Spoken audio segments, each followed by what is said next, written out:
Today we're going to talk about goal setting, but we're going to talk about it in a context very different than the typical academic way it's discussed. Ever hear the expression, right church, wrong pew? Many business owners find themselves in a quandary, wondering, am I in the right business? Am I going about it in the right way? Is it where I should really focus my time, my energy, my opportunity, my life? At this special mini hot seat, again, one of them we did in Los Angeles, which is where I did most of them, an attendee posed that question, and my answer will probably, maybe not delight, but certainly stimulate your thinking too. So watch carefully. Most people enter your programs because either the crap's hitting the fan with the business and they're struggling, or they're just slightly lost in their business in general. I applied some of the principles that you teach, and it made me realise when the business exploded that I had the ladder against the wrong wall. Okay. That it wasn't the long-term thing that I wanted. You said that 90% of people that you speak to can be in the wrong business. Do you have a criteria for what the right business is? And have you some examples? The answer is yes, no. The right business for you is not necessarily the right business for Norm. However, I'm going to give you some parameters based on the relationship these people have with me. And it's different if it's not with me.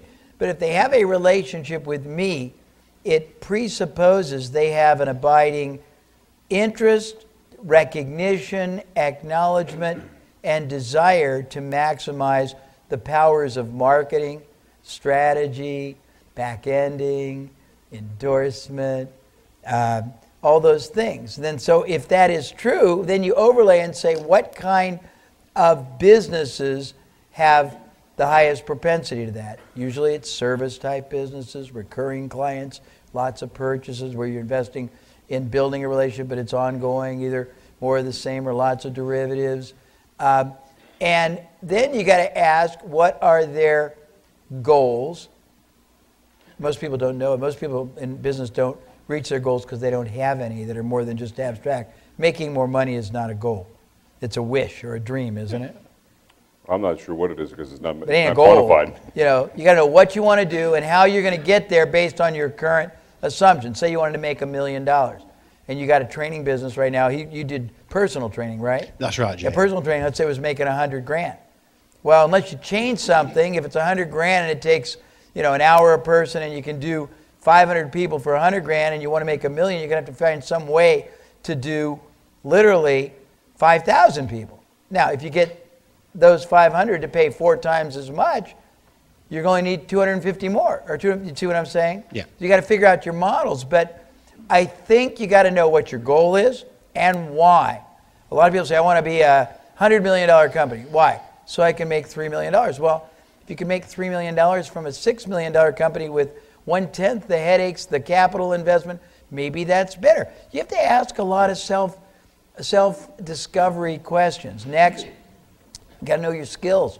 If you can manage people, you love it, great. If you're a techno whiz, and that's great, great. If not, you got to put yourself into businesses that are either very technologically dependent or non-dependent.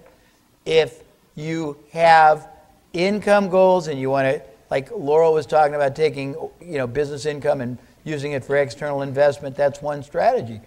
Most people, by the way, have no exit strategy. Would you agree? Most small, medium businesses? Exit strategy means what are you going to do at the end? Not when you die, but either when you're tired, when you've outgrown it, when you have a bigger opportunity.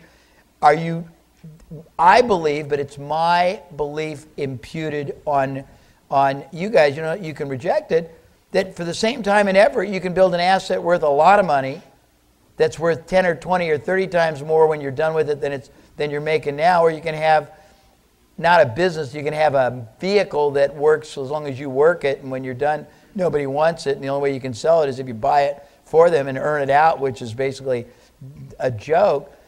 I think you got to know what you're trying to do, why you're trying to do it, what your skill sets are, whether the vehicle you're in or you're looking to go in has got a lot of residual value, a lot of repeat, long-term, not necessarily, I don't think perpetual motion exists, but residual, perpetual sort of sales, and what it can be as an asset. And finally, how marketing impactable it is.